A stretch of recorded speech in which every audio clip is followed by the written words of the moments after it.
Hey, what's going on, y'all? My name is Mike Rashid King, and today we're going to be talking about this concept called the metaphysical bank. We're going to explain what it is because it has everything to do with your spiritual wealth. You're either depositing into it or you're withdrawing from it. I'm going to let you know how to do both and what to stay away from. And if you like this wisdom, I'm a new author, and I just came up with my first book called The Divine Quintessence.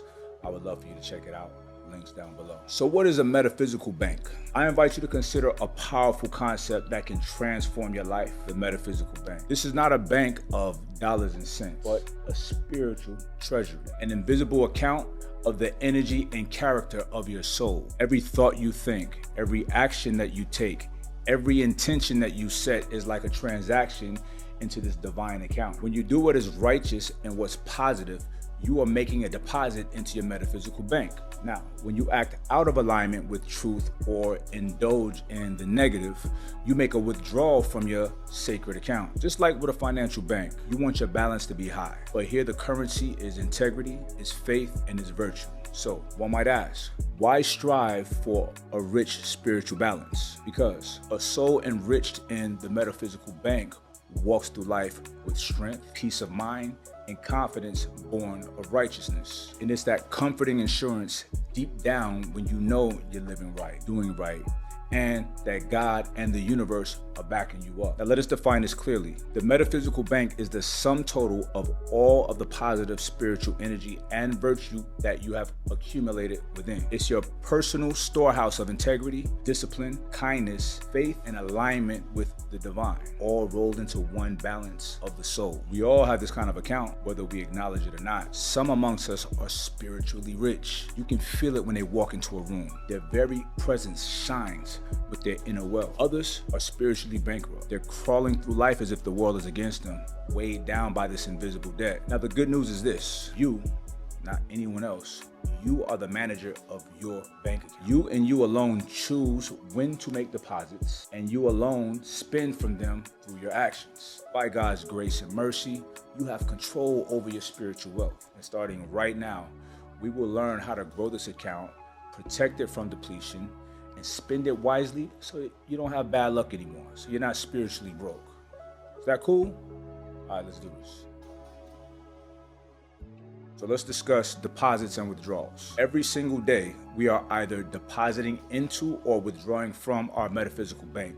There's no neutral ground here. Every choice that we make adds to our spiritual wealth or it subtracts from it. Consider this simple example. When the alarm clock rings early in the morning, time to wake up, time to pray, the prayer that you promised to do, face a choice. If you rise to fulfill that promise, if you conquer that laziness and exercise your body or say your prayers, boom, made a deposit. You have added to your account in an increment of self-discipline and faithfulness to duty. However, if you choose to hit that snooze button and betray your higher self, that's a withdrawal, a small loss of self-trust and momentum. You basically spent some of your precious energy on the comfort of sleep. Now think about this scenario. You're at work or your daily interactions and the opportunity comes to help a colleague just out of pure kindness. Let's say y'all haven't been seeing eye to eye and this gesture can mend your relationship. If you sincerely lend a hand or speak a kind word, that is a deposit of service and compassion into your spiritual bank. But if you choose to gossip about someone, to snap in anger or indulge in negativity, then you have withdrawn from your account,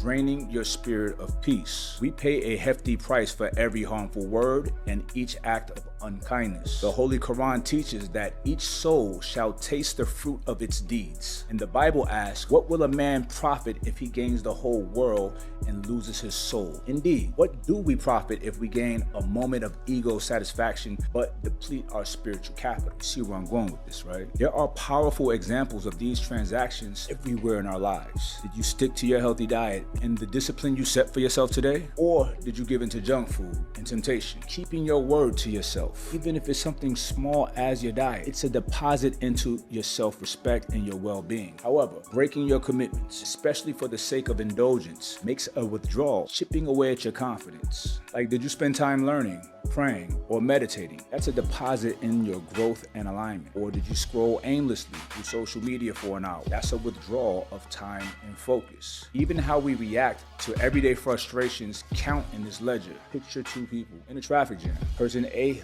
lays on the horn, cursing every driver in sight. Each angry outburst is spending spiritual money recklessly, burning through their inner calm. And then you have person B, sits in the same traffic jam, takes a deep breath, and remains patient. They spend nothing on anger. And they may even turn that delay into a deposit by practicing calm and patience. Every negative action extracts a cost, while every positive response enriches you. Now, I'm not saying that we gotta be perfect at all times. We're human, and we will inevitably spend some of our spiritual currency on missteps or slip-ups. We all make withdrawals now and then. Life will constantly tempt you to overspend your energy. There's situations and circumstances in life that's going to tempt you to overspend your energy on anger, on ego, on trivial desires. However, wisdom is to be aware of what you're spending. Just like you watch your finances to avoid from going broke, you must monitor your spirit to avoid bankrupting your souls. So important. If you go and chase every temptation, argue over every insult, or indulge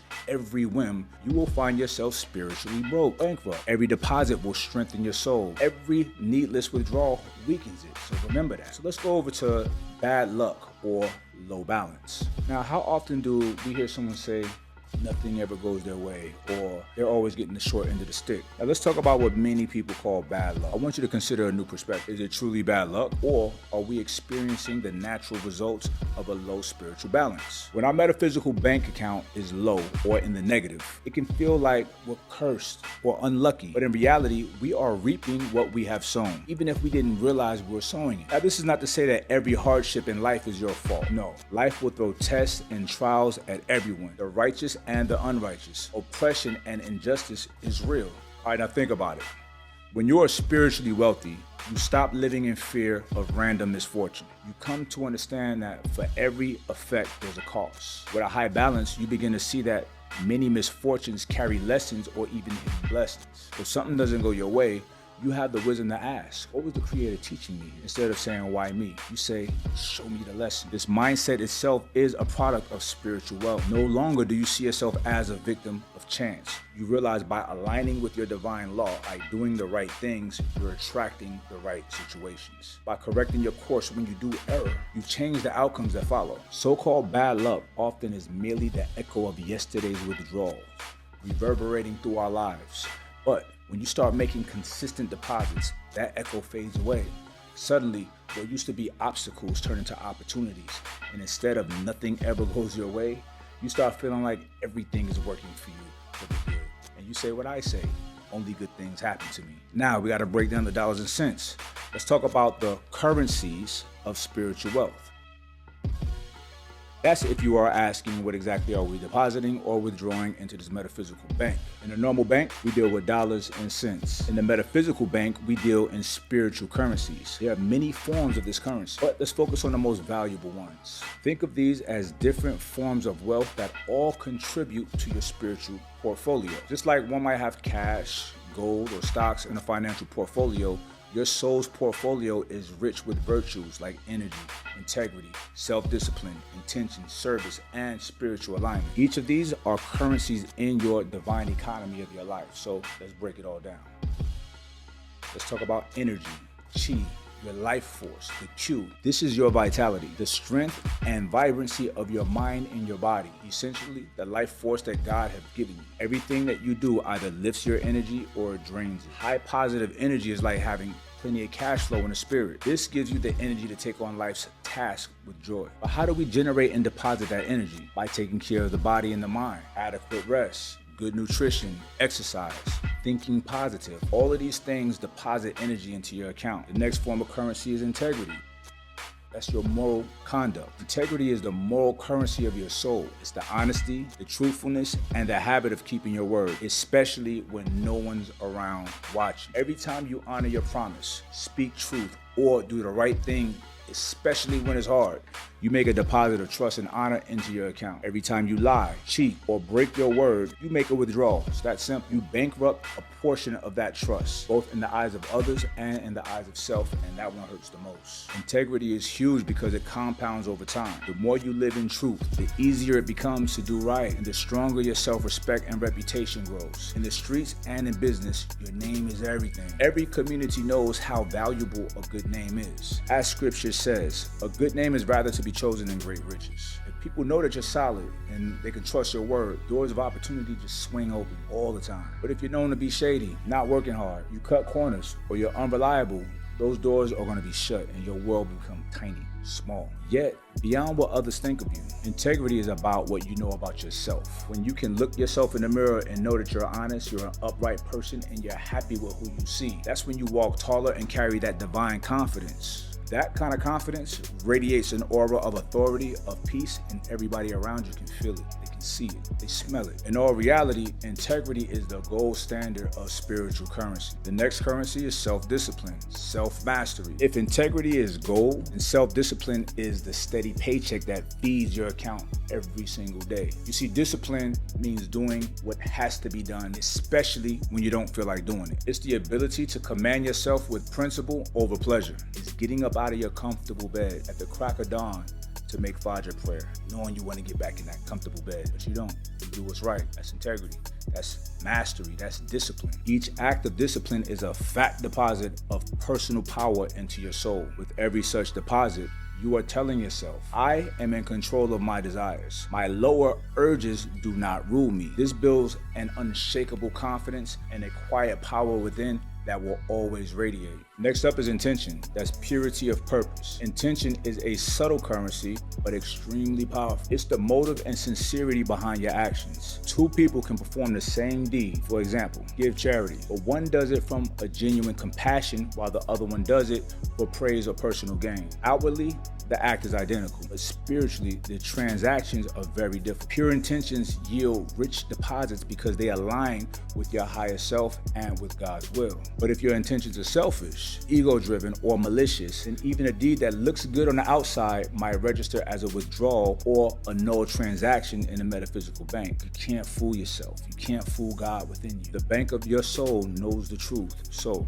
work on clarifying and purifying your intentions. Before any actions, ask yourself, why am I truly doing this? Would I still do this if no one ever knew? When you align your intentions with righteousness, you generate a powerful spiritual interest on that particular action. Next is service. That is love and action. Service is the currency of goodwill. It's the currency of compassion and contribution to others. This is about what you generously do for other people. Acts of service can be things like helping a neighbor in need, mentoring a youth, volunteering in your community, or offering a sincere word of comfort to the grieving. These are all direct deposits into your spiritual account and often into the account of those who you help. In fact, service is one of the most reciprocal currencies. When you give sincerely, you often receive from the Most High in the most unexpected and multiplied ways. Then we have spiritual alignment. That's oneness with the divine, oneness with your higher self. This is a major currency. Now let's talk about making these high value deposits. Now that we have the currencies of our spiritual economy, the question is this: how do we consistently make high value deposits into our metaphysical bank? The principle is simple, though sometimes it's not easy, but we must practice every day the actions that build up our spiritual wealth. You build up your soul's wealth the same way you build up muscle in the gym or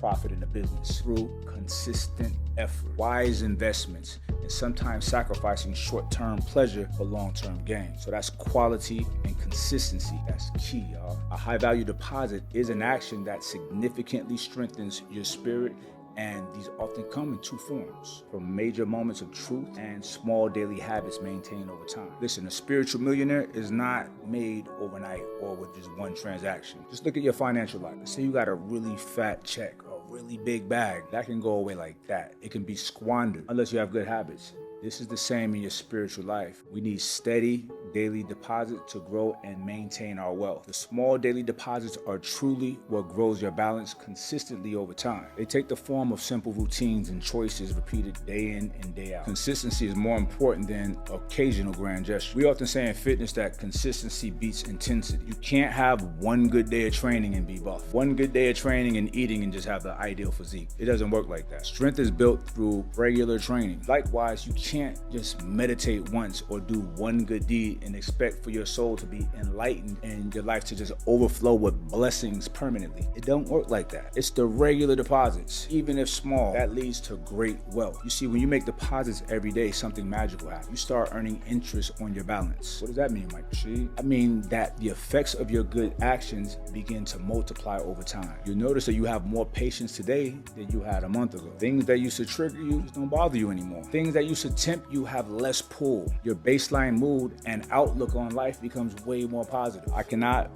overemphasize the power of steady, faithful practice. The Holy Quran says, surely prayer keeps one away from indecency and evil, but only if one establishes regular prayer, not just pray occasionally. The Bible, it likens a righteous life to a tree planted by the rivers of water that brings forth fruit in a season. A tree takes time to grow, nurtured daily by water and sun. And that's the same with us. Deposit daily, especially when you don't feel like it, because that's when it matters the most. Finally, y'all, understand this. High value in spiritual terms doesn't always mean grand or time consuming. It means the depth and the sincerity, not just the duration or the visibility of the act. 5 minutes of focused, sincere prayer or meditation can deposit more into your spiritual account than an hour of distracted, half-hearted prayer. 10 minutes of truly listening to your child or your friend, giving them your full presence. Put your phone away. That deposits more love and understanding than a whole day spent in the same room when your mind is somewhere else. The value of your deposit is measured by the quality of heart and mind you invest in it. So whatever you do it with presence, do it with love. That type of awareness elevates the act's value, makes you very wealthy.